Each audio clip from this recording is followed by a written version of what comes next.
वो देश के सबसे बड़े नेताओं में से एक थे। उनके भीतर आगे आकर नेतृत्व करने की अद्भुत क्षमता हमेशा से थी। वो एक बहुत ही उत्कृष्ट राजनेता थे जिनको विलक्षण दूरदृष्टि का वरदान था। वो एक स्वतंत्र, सशक्त और संयुक्त भारत के लिए एक स्पष्ट सोच थी। सबसे आगे बैठ जाओ। गुजरात के खेड़ा जनपद के नाडियाड में 31 अक्टूबर 1875 को जावेद भाई और लाडवा के घर वल्लभ भाई पटेल का जन्म हुआ था। उनके 4 भाई और 1 बहन थी। करमसद गांव की मुश्किल स्थितियों में वो एक स्वावलंबी बालक के रूप में बड़े हुए। वो एक तरफ खेत में अपने पिता की सहायता करते और साथ ही अपनी ही मेहनत स्कूल में करते, जिसके चलते वो एक स्व प्रशिक्षित जिला अधिवक्ता के रूप में उभरे।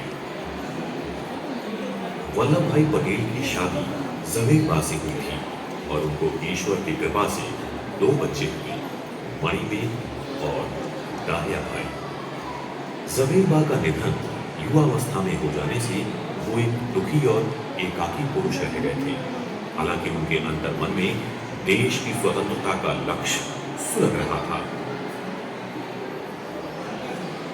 वल्लभ भाई पटेल 35 वर्ष की आयु में मिडिल टेम्पल में बाल की पढ़ाई करने के लिए लंदन गए, जहां उन्होंने लगातार कठोर परिश्रम किया और शानदार परिणाम प्राप्त कर उत्तीर्ण हुए। वल्लभ भाई पटेल 1913 में भारत लौटने के बाद बहुत जल्द ही अहमदाबाद के अग्रणी आपराधिक वकील बन गए। न्यायालय में उनकी लाजवाब बहसों के कारण वो बहुत प्रख्यात हुए। मित्रों की सलाह पर उन्होंने अपने बढ़ रहे कानूनी सलाह के पेशे के साथ ही एक नई जिम्मेदारी ले ली। उन्हें नगरपालिका के चुनाव में चुना गया और उन्होंने अहमदाबाद में स्वच्छता, बिजली, पानी की आपूर्ति और नगर नियोजन को बेहतर बनाने में उत्कृष्ट योगदान दिया।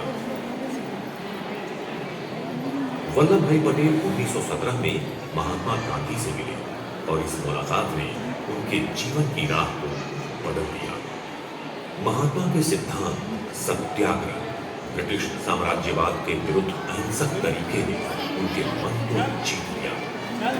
गांधी जी ने बहुत जल्द ही वल्लभ भाई पटेल की बुद्धि और क्षमता को पहचान लिया और तत्काल ही उनको 1918 में उनके गृह जिले खेड़ा में सत्याग्रह का नायक बना दिया। उसके बाद उन्होंने पीछे मुड़कर नहीं देखा। उन्होंने 1923 में बोरसद और नागपुर में सफलतापूर्वक सत्याग्रह आंदोलनों का नेतृत्व किया और 1928 में बारडोली सत्याग्रह के बाद उनकी राष्ट्रीय प्रतिष्ठा स्थापित हो गई और लोगों ने उनको सरदार कहना शुरू कर दिया।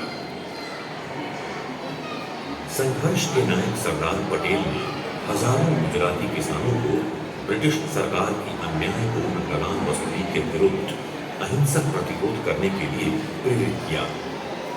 नागपुर में उन्होंने भारतीय तिरंगे को फहराने के आंदोलन को सफलतापूर्वक विजय दिलाई, जिसने उन्हें गांधी जी का भरोसेमंद सहायक बना दिया और वो स्वतंत्रता संग्राम के अग्रिम मोर्चे पर आ गए।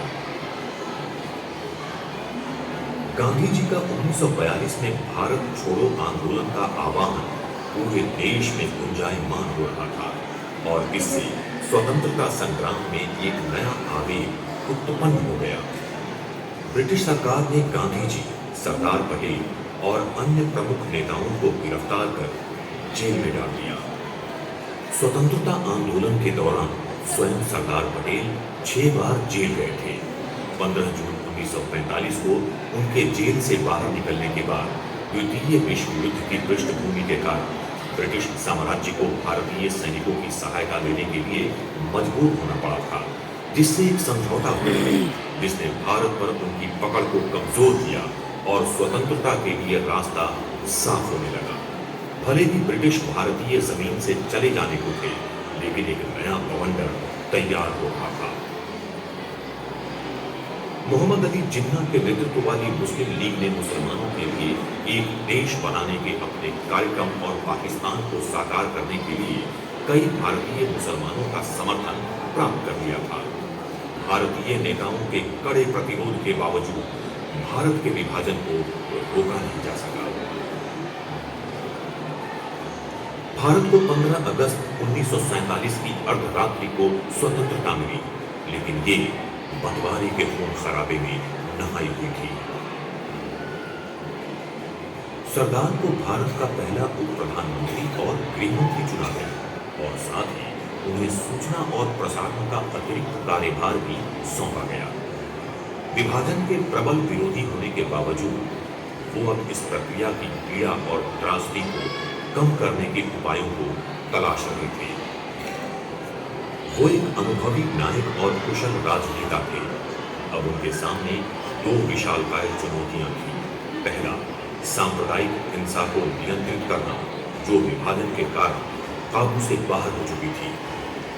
लोगों की भीड़ को नियंत्रित और शांत करना, और अन्न, आश्रय व शरणार्थियों के सुरक्षित परिवहन की व्यवस्था करना। दूसरा, भारतीय संघ में 550 से अधिक रजवाड़ों के विलय को सुनिश्चित करना।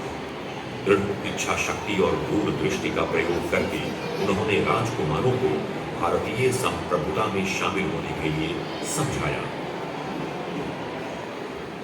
उन्होंने 4 वर्षों 1946 से 1950 तक लगातार बिना थके काम किया और एक संगठित राष्ट्र के विशाल लक्ष्य के लिए प्रतिबद्ध होकर भारत मां को सुरक्षित और एकीकृत किया।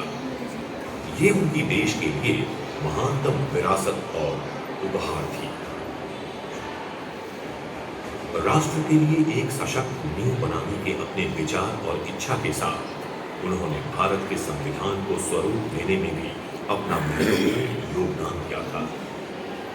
प्रभावी तंत्रों और सेवाओं की शक्ति की समझ के कारण उन्होंने अखिल भारतीय प्रशासनिक सेवाओं और भारतीय पुलिस सेवा का गठन और उनका ढांचा तैयार किया। सरदार पटेल ने 1950 में अपनी अंतिम श्वास ली और राष्ट्र अपने सरदार के निधन पर शोक में डूब गया। उनके ही कारण हम अपने देश की एकता पर गौरवान्वित हो सकते हैं।